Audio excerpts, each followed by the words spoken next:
Ladies and gentlemen, welcome back to my channel. My name's Marissa, and today I am doing another top 10 video.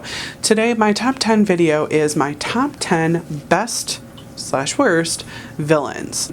I will say that some of these villains are traditional villains, some of them are more morally gray villains, and some of them are the villains we love to love. Absolutely. So they're gonna kind of be all over the spectrum. So anyway, without any further explanation, I will just get into my list.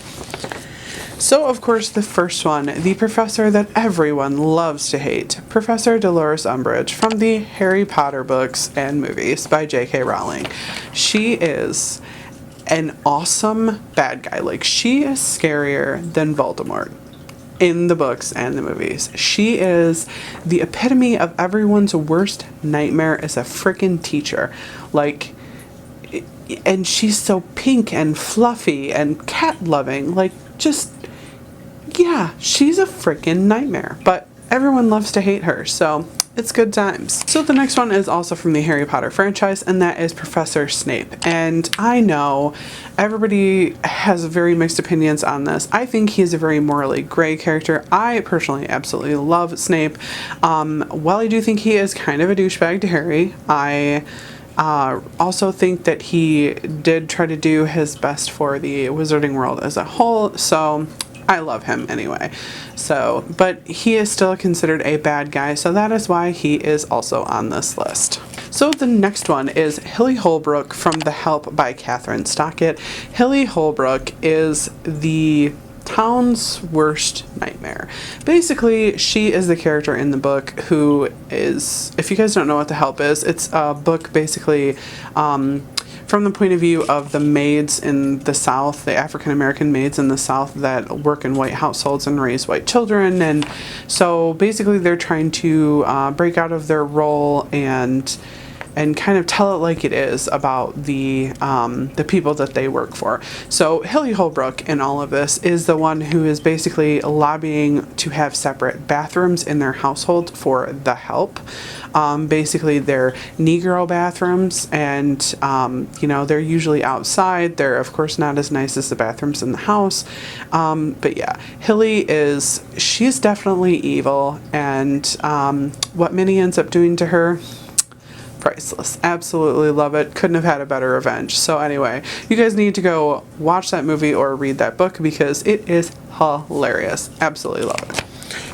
So the next one is John Marcone from the Harry Dresden files. Now, John Marcone is like the mob boss, but he's kind of like a good mob boss because he brings basically peace and structure to the mob world of Chicago, and he's still a bad guy. He still does illegal stuff. However, he reins in the violence of everyone else. He's basically like, you know, the protector of the city, even though he's still doing like bad stuff.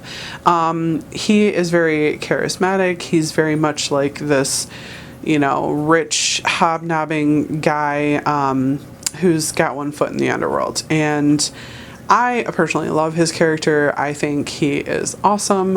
Him and Harry do butt heads a lot, which is quite funny because it ends up in some hilarious dialogue scenes.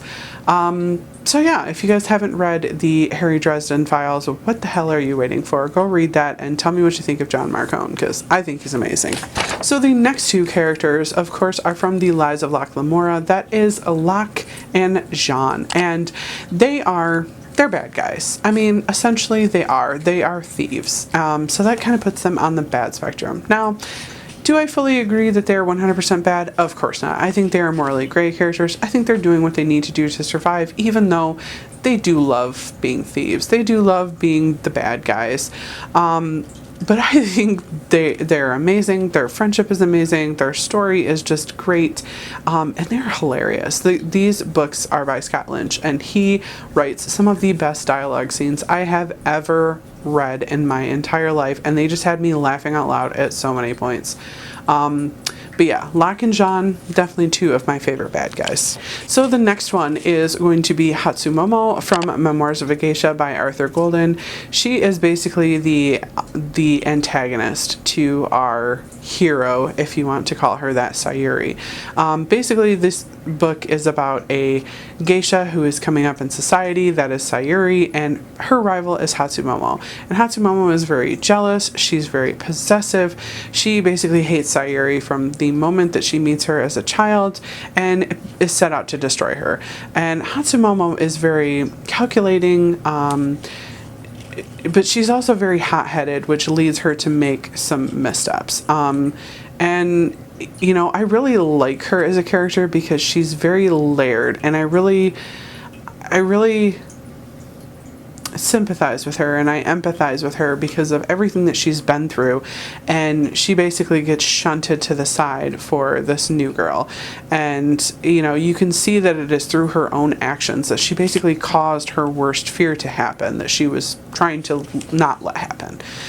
So it's very sad, but it's you know, it's a really good story and I thoroughly enjoy it. The next one, I could not do this list without talking about President Snow from the Hunger Games. President Snow is like the douchebag that everyone really loves to hate. Like, I don't think he's up there on Dolores Umbridge's level, but he's pretty far up there because, you know, he perpetuates putting kids into the Hunger Games. So yeah, still a douchebag. I think he's creepy. I think he's just a nasty piece of work. Honestly, I'm really not interested in reading the new Hunger Games novel that's coming out either that's about him, because I don't think there is any justification for, if he went through the Hunger Games, why he would want to put other kids through the Hunger Games. Like, if you've been through that personally, why the fuck would you want to do that to somebody else? So yeah, I'm really not interested because I don't think there's any justification for it. So, but anyway, I still think President Snow is a pretty awesome ass bad guy because he's willing to kill people, including kids, as a villain. So yeah. The next one, and this is going to be a little bit weird. The next bad guy is Anne Boleyn from The Other Boleyn Girl. I know. Anne Boleyn is a historical character, a real historical person, but in The Other Boleyn Girl, she is the antagonist. She very much is the bad guy. She unseats Katherine of Aragon, she pushes her sister to the side, she steals all the glory. She is very much painted as the antagonist, but I love Anne Boleyn. I have always been obsessed with her. I have always loved her over any of the other wives.